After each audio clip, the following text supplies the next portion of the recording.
हमारे देश को आजाद हुए 76 साल हो गए, लेकिन कई चीजों में हमको अभी आजादी नहीं मिली। जैसे कि सरकारी दफ्तरों में दुश्वारियां, परेशानियां, बदइंतजामियां। हमने आजादी की जंग इसलिए लड़ी थी ताकि हमारी आने वाली पीढ़ियों की जिंदगी आसान हो सके, ना कि इसलिए कि वो जगह जगह पर सरकारी दफ्तरों में धक्के खाएं, परेशानियों का सामना करना पड़े। शहीद आजम सरदार भगत सिंह जी के सपनों को साकार करने के लिए पंजाब सरकार ने फैसला किया है कि पंजाब के लोगों को अब सरकारी दफ्तरों के चक्कर नहीं लगाने पड़ेंगे, बल्कि सरकारी दफ्तर खुद चल के लोगों के घर पर आएंगे। अब सरकारी दफ्तरों के चक्कर काटने की जरूरत नहीं, बस डायल करें 1076 और सरकारी सुविधाएं अपने घर पर ही पाएं। पंजाब की भगवंत मान सरकार आपके द्वार। वो चाची या वो बुआ हमारे घर में आके खाना खाएंगे, ये तो इस तरह का यह माहौल है।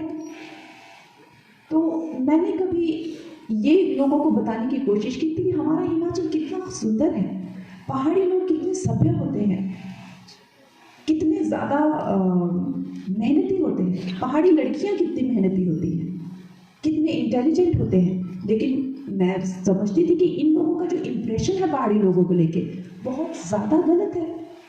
आया है तो आप देख रहे हैं जो 70 सालों में नहीं हुआ वो मात्र 8-10 सालों में हो गया।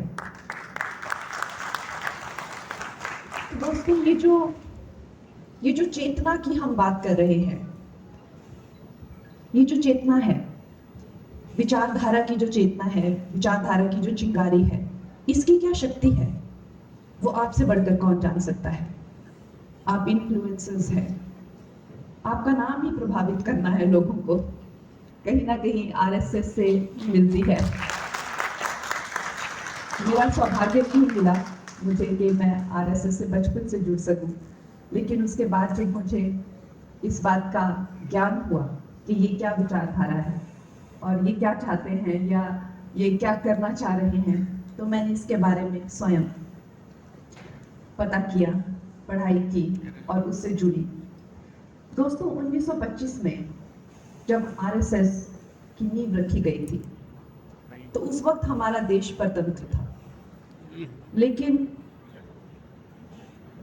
सिर्फ गुलामी ही हमारी प्रॉब्लम नहीं थी।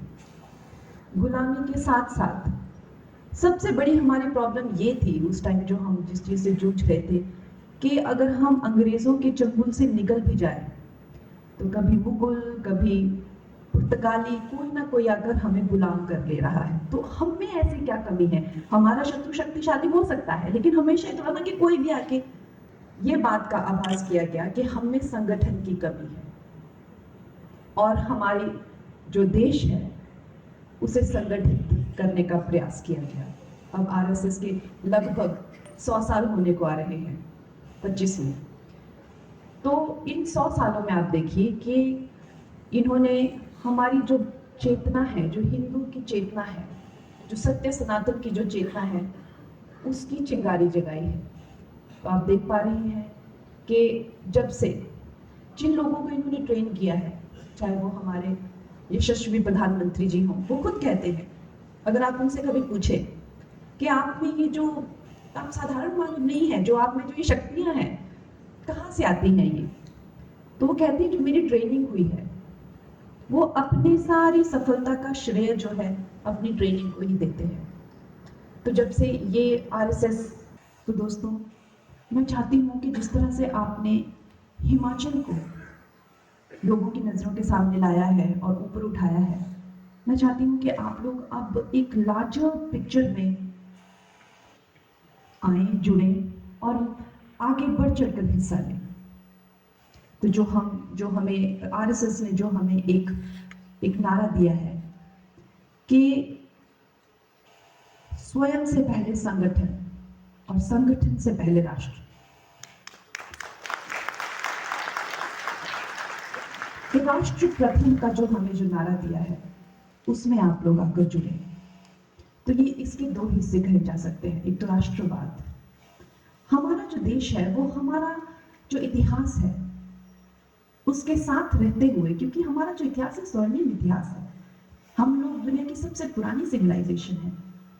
यहाँ पे श्री राम से लेके श्री कृष्ण से लेके बुद्ध से लेके महावीर से लेके स्वामी विवेकानंद से लेके ये हम सबकी धर्मस्थली है। हमसे जुड़े रहने के लिए हमारे YouTube चैनल को सब्सक्राइब करें और नई वीडियो की नोटिफिकेशन के लिए बेल आइकॉन को दबाएं। अगर आप ये वीडियो Facebook पर देख रहे हैं तो लाइक जरूर करें और ज्यादा से ज्यादा शेयर करें। इसी तरह के और भी अपडेट्स के लिए फॉलो करें हमारा Instagram पेज himachal.kesri।